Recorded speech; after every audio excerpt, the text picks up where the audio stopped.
Subscribe कीजिए हमारे YouTube channel को और सबसे पहले वीडियो देखने के लिए बेल आइकन दबाइए ताकि आपको समय से नोटिफिकेशन मिल सके। नमस्कार प्यारे साथियों, आपका स्वागत है हमारे यूट्यूब चैनल में। और देखिए साथियों, हमने आपका डीएलएड फोर्थ सेमेस्टर के लिए मैथ स्टार्ट किया था, जिसमें आपका चैप्टर नंबर ये 13 चल रहा है। इसमें 3 वीडियो में ऑलरेडी अपलोड कर चुका हूँ आपके लिए, तो अपने उन वीडियो को नहीं देखा है तो आप जरूर से देख लीजिएगा। और यहाँ पर जो पहले के जो कॉन्सेप्ट आपके हो चुके हैं वो आपको वहाँ पे आसानी से समझ में आ जाएंगे। अगर आप वीडियो नहीं देखते हो तो आपको यहाँ पे प्रॉब्लम भी हो सकती है। ठीक है, तो चलिए वीडियो को स्टार्ट करते हैं और देखते रहिएगा, वीडियो में अंत तक बने रहिएगा।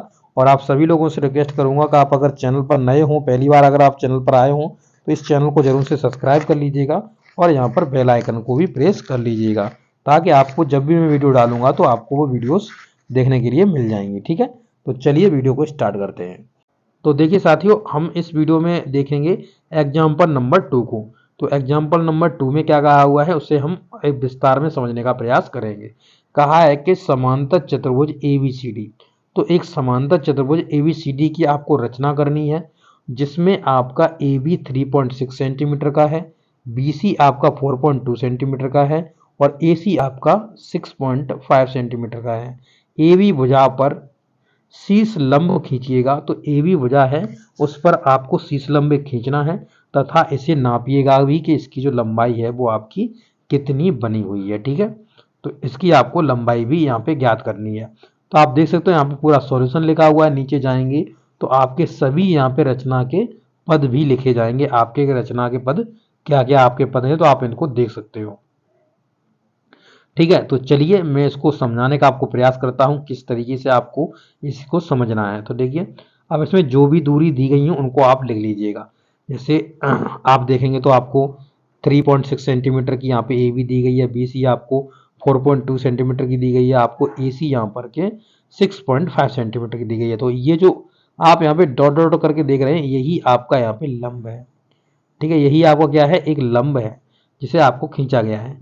ठीक है, तो इसे हमको खींचना है। तो पहले किस तरीके से इस चित्र का निर्माण करेंगे, तो आप देख लीजिए यहाँ पे ए बी हम पटरी प्रकार की सहायता से इसमें ए बी खींच लेंगे, ए बी की दूरी खींच लेंगे। अब यहाँ पर ए बी हमने 3.6 सेंटीमीटर का यहाँ पे खींच लिया। अब एक बार तो आप बी पॉइंट को केंद्र मान करके और एक बार आपको ए पॉइंट को केंद्र मान करके आपको क्या करना है, इनकी जो दूरी है, यानी कि यहाँ पे आप बी सी देख रहे होंगे तो बी सी 4.2 सेंटीमीटर का है। यानी बी से और सी तक की अगर हमको दूरी बनानी है तो 4.2 सेंटीमीटर की हमको त्रिज्या लेनी पड़ेगी। पटरी प्रकार की सहायता से आप लेंगे तो यहाँ पर आप यहाँ पे पॉइंट मान करके बी को और इस तरीके से चाप खींच देना आपको। इसी तरीके से आपको ए सी दिख रहा होगा 6.5 सेंटीमीटर का, तो ए को केंद्र मान करके आपको यहाँ पे 6.5 सेंटीमीटर का यहाँ पे एक चाप लगा देना है। जैसे ही आप चाप लगाएंगे तो इन दोनों चापों को यहाँ पे इस तरीके क्रम से मिला दीजिएगा, इन दोनों को मिला दीजिएगा। मिल गई है।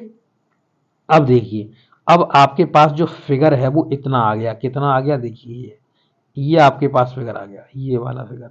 ठीक है, ये आपके पास फिगर आ गया, ये सी पॉइंट हो गया, ये आपका बी पॉइंट हो गया, ये आपका ए पॉइंट हो गया। ठीक है, ये आपके पास हो गया। अब आप देखेंगे तो यहाँ पर आपका ये 4.2 सेंटीमीटर का है, सॉरी इसे सही से लिख दूँ, 4.2 सेंटीमीटर का है। यहाँ पर आपका 3.6 सेंटीमीटर का है।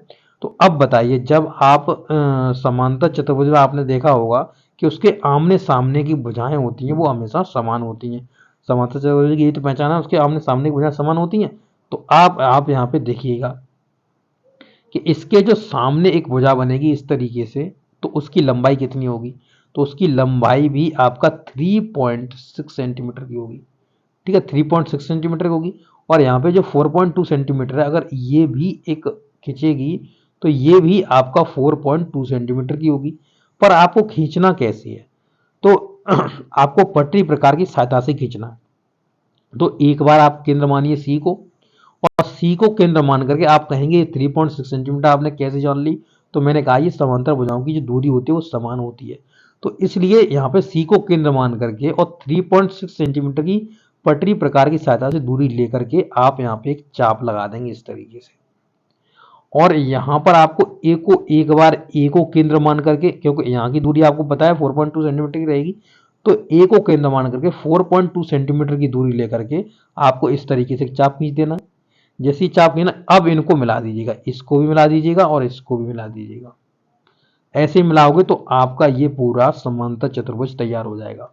अब समांतर चतुर्भुज तैयार हो जाएगा। अब यहाँ पे क्या पूछ रहा था हमको, तो यहाँ पे इस तरीके से आपका पूछ रहा था, अगर हम लंब डाल दें इस तरीके से 90 अंश पर, तो उसकी दूरी कितनी होगी। तो यहाँ पर आप देखेंगे तो इसी बिंदु के सापेक्ष ही मिलेगा आकर के, तो इसको भी आप मिलाएंगे तो ये 4.2 सेंटीमीटर का ही आपका ये भी निकल कर आएगा। ठीक है, तो इस तरीके से देख सकते हो, यही यहाँ पे जो आपकी रचना लिखी गई है, इनमें सभी इन्हीं बिंदुओं के बारे में बात की गई है कि आपको 3.6 सेंटीमीटर के यहाँ पे रेखाखंड खींच लेना है। फिर आपको यहाँ ए बी को केंद्र मान करके 6.5 सेंटीमीटर 4.2 सेंटीमीटर की त्रिज्या के चाप लेकर के उनको आपको खींचना है, जो सी पर बिंदु पर केंद्र पर मिले जाएंगे, उनको काटेंगे तो वहां पर आपको मिला देना है। फिर आपको ए और सी को केंद्र मान करके यहाँ पर आपको 4.2 सेंटीमीटर का 3.6 सेंटीमीटर का आपको यहाँ पे त्रिज्या का चाप लेकर के आपको मिलाना है, जो बिंदु डी पर मिल जाएंगे। अभी आपको बनाया किस तरीके से बिंदु डी बनेगा। इसके बाद आपको बी सी ए सी सी डी और ए डी को मिला दीजिएगा। मिलने के बाद आपको चतुर्भुज मिल जाएगा, ए बी सी डी समांतर चतुर्भुज आपका मिल जाएगा, जिसमें ए बी को आप अगर क्या करेंगे, आप बढ़ाएंगे तथा सी से ए बी पर लंब डालेंगे। तो सी से क्या है, जो सी पॉइंट है उससे हमने कहा एक लंब डालोगे, नीचे की साइड पे आएगा आपका, और तब आपको यहाँ पे उसके लंब की दूरी नापोगे तो वो भी आपकी 4.2 सेंटीमीटर ही आपकी दूरी आएगी। जैसा कि आपने यहाँ पे फिगर में देखा कि आप इस तरीके से इस तरीके डाल रहे होगे इस तरीके से, तो ये भी आपका क्या होगा, ये भी आपकी 4.2 सेंटीमीटर की, यहाँ तक आपकी 4.2 सेंटीमीटर दूरी लेकर ही आएगी आपकी। तो यही आपका हो जाएगा, यहाँ पे ई पॉइंट मान लीजिएगा। तो इस तरीके से आप अपना एग्जाम्पल समझ सकते हो। अब इसके सभी क्वेश्चंस हैं जिनको मैं वीडियो के माध्यम से आपको आगे नोट्स प्रॉपर बना करके आपको मैं समझाऊंगा। तो ये वीडियो आपको कैसा लगा है, अगर आपको अच्छे से समझ में आया है, कोई भी आपको प्रॉब्लम नहीं हुई है, तो आप जरूर से हमको बताइएगा। ओके, और अच्छी लगी हो तो वीडियो जरूर से अपने दोस्तों के साथ शेयर कर दीजिएगा। Okay, thank you.